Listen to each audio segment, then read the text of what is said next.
ప్రభు నందు ప్రియులారా, ప్రభు నామమున మీకు వందనములు. ఈరోజు ఆరాధనకు సహకరంగా కీర్తనల గ్రంథము 47వ కీర్తన 1-3 వచనాలు. సర్వజనులారా చప్పట్లు కొట్టుడి, జయధ్వనులతో దేవుణ్ణి గూర్చి ఆర్భాటము చేయుడి. యెహోవా మహోన్నతుడు, భయంకరుడు, ఆయన సర్వభూమికి మహారాజై ఉన్నాడు. ఆయన జనములను మనకు లోబర్చును, మన పాదముల క్రింద ప్రజలను అణగదొక్కును. గమనించండి ప్రియులారా, కోరాహు కుమారులు ప్రార్థించినటువంటి కీర్తన. వీరు దేవుణ్ణి ఎంతగానో కొనియాడుతూ ఉన్నారు. ఆయన ఏమై ఉన్నాడో ఈ కీర్తన ద్వారా వారు మనకు తెలియజేస్తూ ఆయనను స్తుతిస్తూ ఉన్నారు. మొదటగా ఆయన ఏమై ఉన్నాడు అంటే 2వ వచనములో మనం గమనించినట్లు యెహోవా మహోన్నతుడు. మహోన్నతుడు అనగా అందరికంటే మహా ఉన్నతమైనటువంటి వాడు. భూలోకము యందు గాని, ఆకాశము యందు గాని, పరలోకము యందు గాని, సమస్త సృష్టి యందు ఆయన మహోన్నతమైన దేవుడుగా ఉన్నాడు. కీర్తనలు 46వ కీర్తన 10వ వచనములో ఊరకుండుడి, నేనే దేవుడినని తెలుసుకొనిడి, అన్యజనులలో నేను మహోన్నతుడనగుదును, భూమి మీద నేను మహోన్నతుడనగుదునని తెలియజేస్తూ ఉన్నాడు. అనగా ఆయన దేవుడని మనము తెలుసుకోవాలి. ఆయన అన్యజనులలోనూ మహోన్నతుడు, భూమి మీదను మహోన్నతుడైనటువంటి వాడుగా ఉన్నాడు. దేవుడు ఆకాశమంత మహోన్నతుడని యోబు భక్తుడు దేవుణ్ణి స్తుతిస్తూ ఉన్నాడు. కీర్తనలు 89వ కీర్తన 5వ వచనములో యెహోవా ఆకాశ వైశాల్యము నీ ఆశ్చర్య కార్యములను స్తుతిస్తూ ఉన్నది.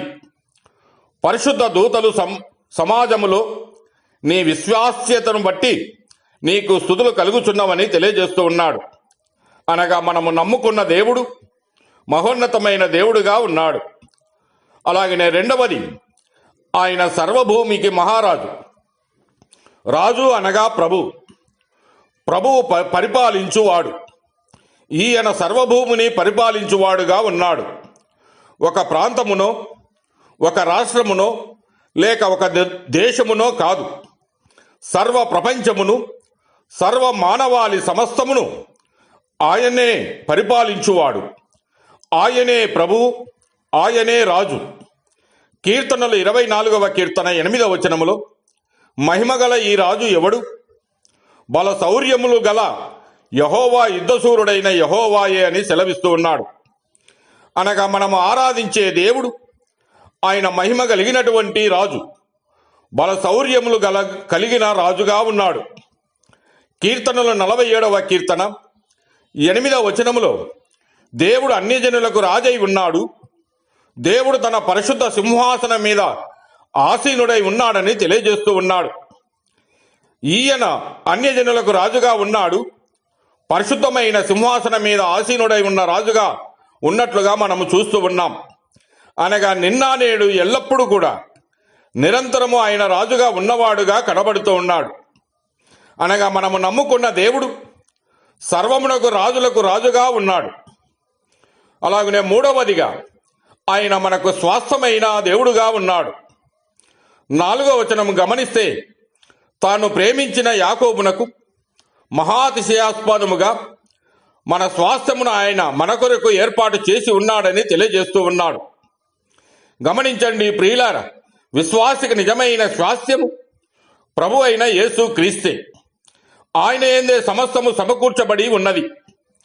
ఆయన యందు మనము విశ్వాసముంచిన వారమైతే మనకు అక్షయమైనదియు, నిర్మలమైనదియు, వాడబారనిదియునైన స్వాస్థ్యమును మనకు ఆయన దయచేశాడు. దేవుడు తన చిత్త ప్రకారమైన సంకల్పమును బట్టి మనలను ముందుగా నిర్ణయించి ఆయన యందు స్వాస్థ్యముగా ఏర్పరచెను. ఆయన మనకు దయచేసిన స్వాస్థ్యము ఏది అనగా ఆయన మనకు ఉచితముగా దయచేసినటువంటి రక్షణయే. మనకు రక్షణ దయచేయుట కొరకే ఆయన ఆ శిలువలో తన రక్తమును చెందించాడు. అనేకమైన శ్రమలు పొంది తన ప్రాణమును మన కొరకు ఆయన పెట్టాడు. సమాధి చేయబడ్డాడు, మరలా తిరిగి లేచిన దేవుడుగా ఉన్నాడు. ఇది ఎవరు లెక్కింపలేని ఎంతో విలువైన రక్షణను, స్వాస్థ్యమును మనకు దయచేశాడు. కనుక ప్రియులారా, తేజోవాసులైనటువంటి పరిశుద్ధుల స్వాస్థ్యంలో పాలివార మగుడకు మనలను పాత్రులుగా చేసిన తండ్రికి మనము కృతజ్ఞతాస్తుతులు చెల్లింపవలనని దేవుణ్ణి బతిమాలుచున్నాం. దేవుడు మిమ్మల్ని దీవించి ఆశీర్వదించునుగాక.